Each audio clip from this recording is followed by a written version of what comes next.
Hi, my name is Paul Braun, and I'm the training specialist for Advantage Treatment Centers, or ATC. In the course of your work at Advantage Treatment Centers, you will run into a myriad of different acronyms. My goal here is to help you navigate these acronyms so that you will have a better understanding of what these acronyms are and the context of where you might encounter them, so that you can better navigate what can often feel like a whole other language entirely. To start off with, let's discuss where our facilities get our clients from. We receive clients from the county courts by direct sentence, from DOC or the Department of Corrections, and are referred to as transition clients. Transition clients are working towards a parole status or early release as ISP or intensive supervision program. Another way we get clients is from POs, or probation officers and parole officers. Clients that are received through probation or parole are often referred to as COP clients, or condition of parole or condition of probation. Let's also discuss the different job titles that you will encounter for different staff positions in ATC. CLM, or client manager, and CM, or case manager, are job titles that you will hear staff refer to either verbally or often in IRs, or incident reports. Client managers work as facility security and deal with the everyday basic needs of the clients and are the frontline staff for Advantage Treatment Centers. Some examples of these duties are collecting client UAs, or urine analysis, and BAs, or breath analysis, doing intakes, walkthroughs, head counts, and several other important duties that ensure client and community safety. CM, or case management. Case managers handle the more intricate parts of client programs, including assessments, case plans, treatment referrals and placement recommendations, passes, and progression and level management, financials, program compliance, and may do some indirect treatment groups. Case managers conduct client assessments to determine the client's risk of reoffending and to determine the client's treatment needs, or their RNR, which stands for Risk, Need, Responsivity. These assessments are called SOAR, which stands for the Standard Offender Assessment Revised.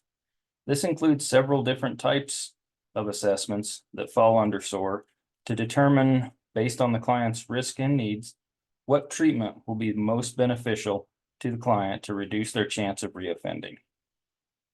These assessments are the SSIR, or the Simple Screening Instrument Revised, the LSIR, or Level of Supervision Inventory Revised, in conjunction with the client's PSIR, or Pre-Sentence Investigation Report, and the CCJMHS-A, or Colorado Criminal Justice Mental Health Screen for adults.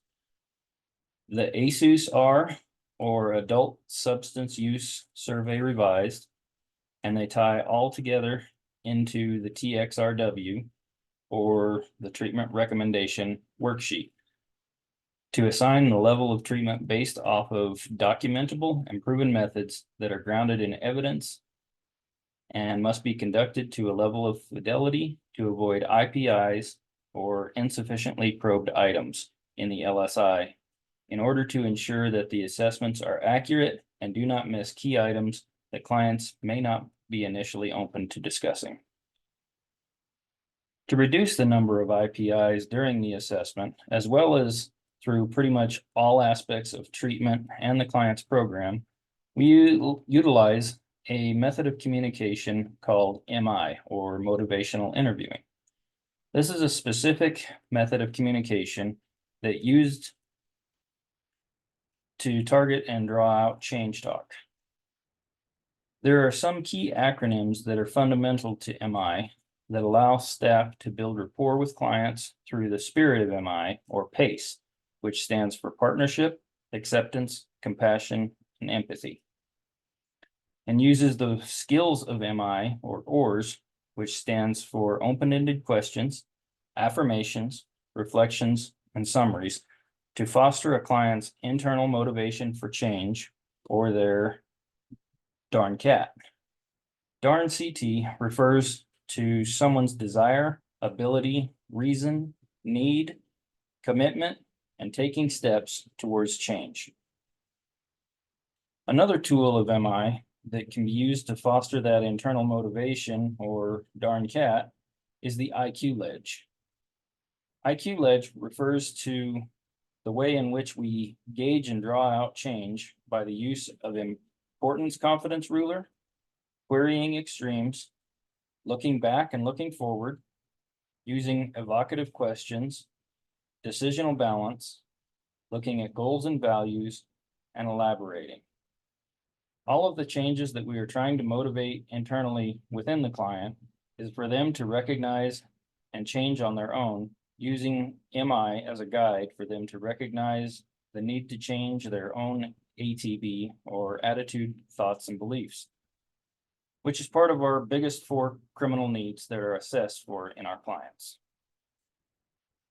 To create an atmosphere that our clients feel safe in and able to share safely with staff, we implement and adhere to the rules of programs such as PREA or the Prison Rape Elimination Act, so that they can feel physically safe and secure. We also adhere to HIPAA, the Health Insurance Portability and Accountability, so that they know that their treatment is kept confidential. It is important for this confidentiality to know that we are not allowed to release any client information without their permission, and the only way that they can give that permission to us is through the use of a form called an ROI, or Release of Information. Some of the program classifications that we have at ATC are CC, or Community Corrections Program, and IRT, or Intensive Residential Treatment. These 2 programs work in conjunction with each other, depending on the client's treatment needs. While all clients at ATC are required to do some form of treatment, the intensity of treatment is determined by the client's individual assessments. The levels of treatment are WOP, or Weekly Outpatient Therapy, EOP, or Enhanced Outpatient Therapy, IOP, or Intensive Outpatient Treatment, IRT, or Intensive Residential Treatment, as mentioned above, and TC, or Therapeutic Community. Our treatment program is overseen by the OBH, or Office of Behavioral Health, and administered by trained therapists that have their certifications held by DORA, or the Department of Regulatory Agencies, which is also a division of DHS, or the Department of Human Services. Some of the treatment classes that are considered direct supervision groups that you will often hear referred to by their acronyms are SSC, or Strategies for Self-Improvement and Change, MRT, or Moral Recognition Therapy, CBT, or Cognitive Behavioral Therapy, DBT, or Dialectical Behavior Therapy.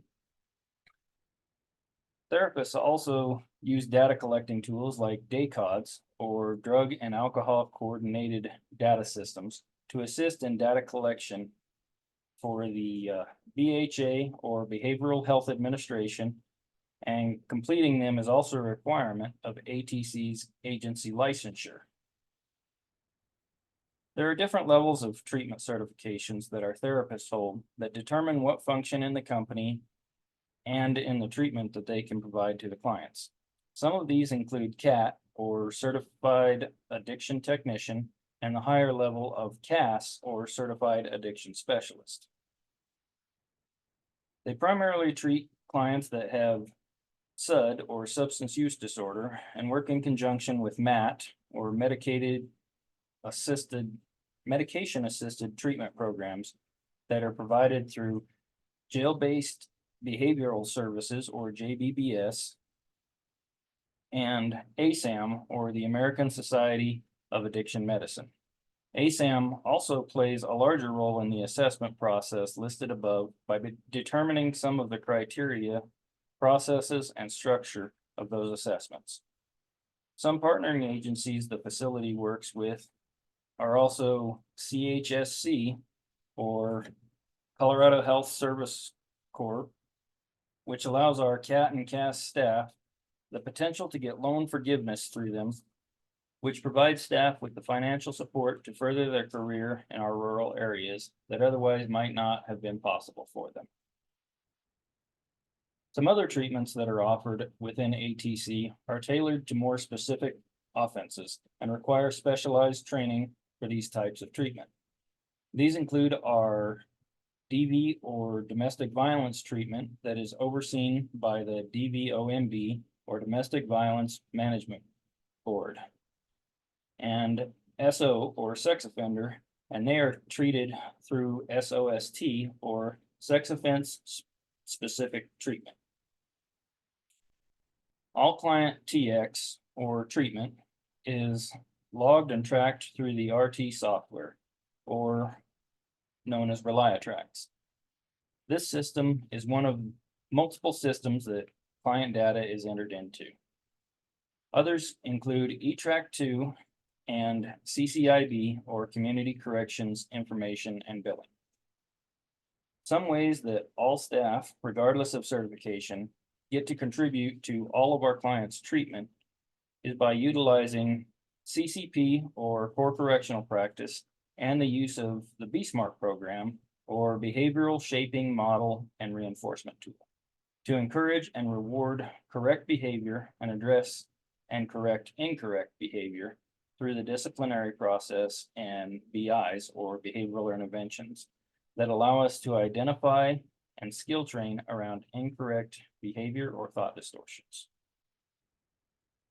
The Community Corrections Program as a whole is also overseen by DCJ, or the Division of Criminal Justice, which puts standards in place to guide programs in a manner that will best influence client outcomes in the effort to reduce recidivism through the implementation of EBPs, or evidence-based practices. DCJ ensures that these standards are upheld by conducting audits like core correctional audits and PACE audits, which stands for Program Assessment for Correctional Excellence. They ensure that we are operating the facility and addressing clients' needs by ensuring that we are doing assessments to fidelity, meeting our KPI or key performance indicators, and operating within our facility and company policies, as well as the DCJ standards. ATC as a company also strives to foster staff health and safety through programs like EAP, or Employee Assistance Program. They conduct counseling for employees, and it is paid for by ATC.